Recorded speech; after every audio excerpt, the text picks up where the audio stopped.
President, and gentlemen, ladies of the House, standing here with 8 minutes in my hands and at this venerable and rather magnificent institution, I was going to assure you that I belong to the Henry VIII School of Public Speaking, that as Henry VIII said to his wives, I shall not keep you long. But now finding myself the seventh speaker out of 8 in what must already seem a rather long evening to you, I rather feel like Henry VIII's last wife. I more or less know what's expected of me, but I'm not sure how to do it any differently. Perhaps what I should do is really try and pay attention to the arguments that were advanced by the opposition today. We had, for example, Sir Richard Ottaway challenging the very idea that it could be argued that the economic situation of the colonies was actually worsened by the experience of British colonialism. Well, I stand to offer you the Indian example, Sir Richard. India's share of the world economy when Britain arrived on its shores was 23%. By the time the British left, it was down to below 4%. Why? Simply because India had been governed for the benefit of Britain. Britain's rise for 200 years was financed by its depredations in India. In fact, Britain's industrial revolution was actually premised upon the deindustrialization of India. The handloom weavers, for example, famed across the world, whose products were exported around the world, Britain came right in. There were actually these weavers making fine muslin, light as woven air, it was said. And Britain came right in, smashed their thumbs, broke their looms, imposed tariffs and duties on their cloth and products, and started, of course, taking the raw materials from India and shipping back manufactured cloth, flooding the world's markets with what became the products of the dark and satanic mills of Victorian England. That meant that the weavers in India became beggars, and India went from being a world-famous exporter of finished cloth into an importer, went from having 27% of world trade to less than 2%. Meanwhile, colonialists like Robert Clive bought their rotten boroughs in England on the proceeds of their loot in India, while taking the Hindi word loot into their dictionaries as well as their habits.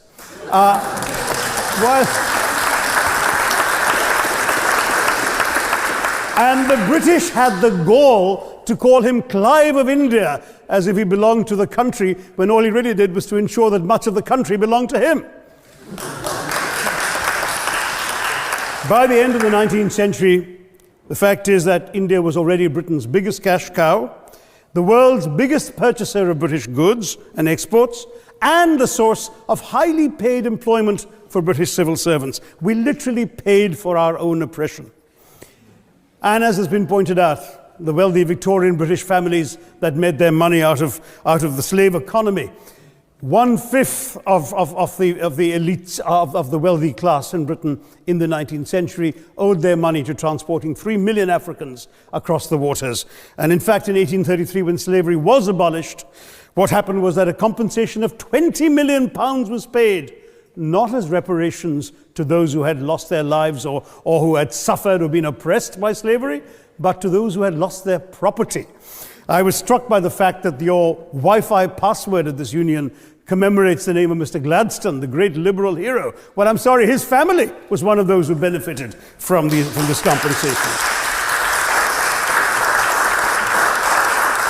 Staying with India, between 15 and 29 million Indians died of starvation in British-induced famines. The most famous example, of course, was the Great Bengal Famine during the Second World War, when 4 million people died because Winston Churchill, deliberately as a matter of written minuted policy, proceeded to divert essential supplies from civilians in Bengal to sturdy Tommies and Europeans as reserve stockpiles. He said that the starvation of anyway underfed Bengalis mattered much less than that of sturdy Greeks. This is Churchill's actual quote. And when conscience-stricken British officials wrote to him, pointing out that people were dying because of this decision, he peevishly wrote in the margins of the file, "Why hasn't Gandhi died yet?"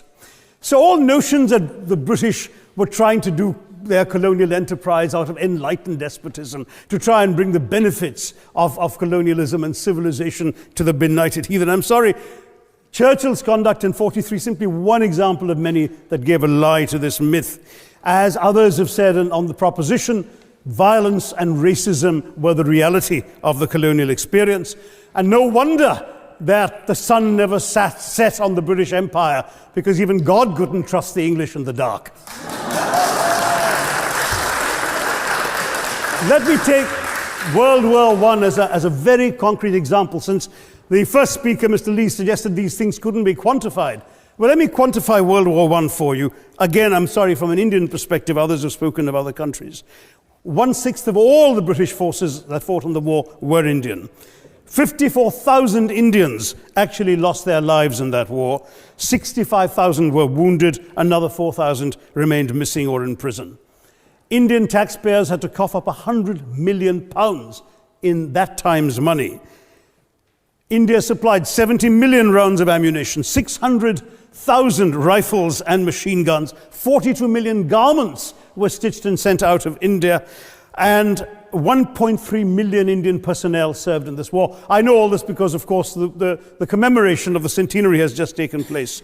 But not just that, India had to supply 173,000 animals, 370 million tons of supplies, and in the end, the total value of everything that was taken out of India, India, by the way, suffering from recession at that time and poverty and hunger, was, in today's money, £8 billion.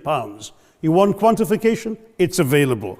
Second World War, it was even worse, 2.5 million Indians in uniform. I won't belabor the point, but of Britain's total war debt of £3 billion, in 1945 money, 1.25 billion was owed to India and never actually paid. Somebody mentioned Scotland. Well, the fact is that colonialism actually cemented your union with Scotland. You know, the Scots had actually tried to send colonies out before 1707. They'd all failed, I'm sorry to say. But then, of course, came union, and India was available, and there you had a disproportionate employment of Scots. I'm sorry, Mr. Mackenzie has to speak after me. Engaged in this colonial enterprise as soldiers, as merchants, as agents, as employees, and the earnings from India is what brought prosperity to Scotland, even pulled Scotland out of poverty. Now that India is no longer there, no wonder the bonds are loosening. Now, we've heard other arguments on this side. There's been a mention of the railways. Well, let me tell you, first of all, as my colleague, the Jamaican High Commissioner, has pointed out, railways and roads were really built to serve British interests and not those of the local people. But I might add that many countries have built railways and roads without having had to be colonized in order to do so.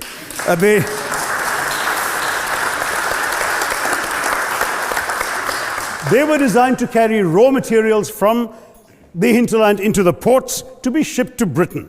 And the fact is that the Indian or Jamaican or other colonial public, their needs were incidental. Transportation, there was no attempt made to match supply to demand for mass transport, none whatsoever. Instead, in fact, the Indian railways were built with massive incentives offered by Britain to British investors, guaranteed out of Indian taxes paid by Indians, with the result that you actually had 1 mile of Indian railway costing twice what it cost to build the same mile in Canada or Australia, because there was so much money being paid in extravagant returns. Britain made all the profits, controlled the technology, supplied all the equipment, and absolutely all these benefits came as private enterprise, British private enterprise, at public risk, Indian public risk. That was the railways as an accomplishment. We're hearing about aid. I think it was again Sir Richard Ottaway who mentioned British aid to India. Well, let me just point out that British aid to India is about 0.4% of India's GDP. The government of India actually spends more on fertilizer subsidies, which might be an appropriate metaphor for that argument. If I may point out as well,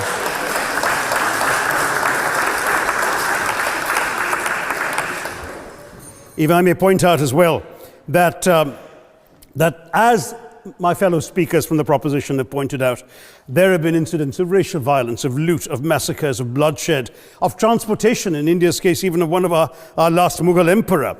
Yes, maybe today's Britons are not responsible for some of these depredations, but the same speakers have pointed with pride to their foreign aid. You're not responsible for the people starving in Somalia, but you give them aid. Surely the principle of reparations for the wrongs that have been done cannot be denied. It's been pointed out, for example, the dehumanization of Africans in the Caribbean, the massive psychological damage that has been done, the undermining of social traditions, of property rights, of the authority structures of these societies, all in the interests of British colonialism. And the fact remains that many of today's problems in these countries, including the persistence, in some cases the creation of racial and ethnic and religious tensions, were the direct result of the colonial experience. So there is a moral debt that needs to be paid.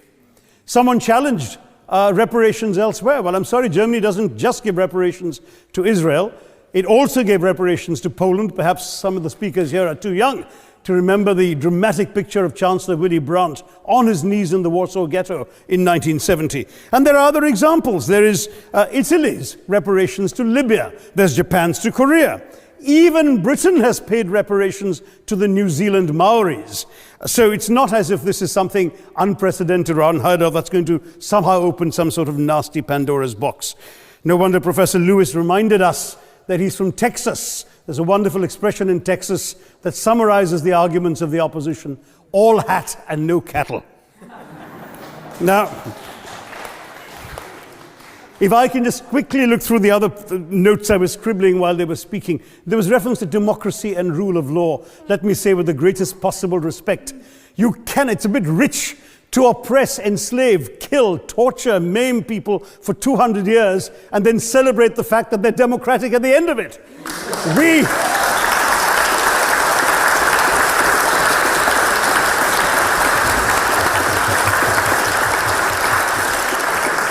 We were denied democracy, sir. We had to snatch it, seize it from you. With the greatest reluctance, it was conceded in India's case after 150 years of British rule, and that too with limited franchise. Yes, indeed, ma'am. The opposition spoke quite highly of Greek and Athenian democracy on which the West should pride itself, and spoke of liberty and equality in that same name. The Athenian democracy was only functioning because of the slave society on which it was built. That's the nature of colonisation. All right, I don't think that needs contradiction, not from me at any rate. But if I may just point out, I think the argument made by a couple of the speakers, the first speaker, Mr. Lee in particular, conceded all the evil atrocities of colonialism, but essentially suggested that reparations won't really help. They won't help the right people. They'll be used as a propaganda tool. They'll embolden people like Mr. Mugabe. It's always nice how in the old days, I'm sorry to say that the people of the Caribbean used to frighten their children into behaving and sleeping by saying Sir Francis Drake would come after them. That was a legacy of that. Now it's Mugabe will be there. So this is the new sort of Sir Francis Drake of our times. The fact is very simply, sir, that we are not talking about reparations as a tool to empower anybody. They're a tool for you to atone for the wrongs that have been done. And I am quite prepared to accept the proposition that you can't put a monetary sum on the kinds of horrors people have suffered. Certainly no amount of money can expiate the loss of a loved one, as somebody pointed out there. You're not going to be able to figure out an exact amount. But the principle is what matters. The fact is that to speak blithely of sacrifices on both sides, as an analogy was used here, a burglar comes into your house, ransacks the place, stubs his toe, and you say, well, there was a sacrifice on both sides. That, I'm sorry to say, is not an acceptable argument. The truth is that we are not arguing specifically that vast sums of money need to be paid. The proposition before this House is the principle of owing reparations, not the fine points of how much is owed, to whom it should be paid. The question is there a debt? Does Britain owe reparations? As far as I'm concerned, the ability to acknowledge a wrong that has been done, to simply say sorry, will go a far, far, far longer way than some percentage of GDP in the form of aid. What is required, it seems to me, is accepting the principle that reparations are owed. Personally, I'd be quite happy if it was £1 a year for the next 200 years after the last 200 years of Britain and India. Thank you very much, Madam President.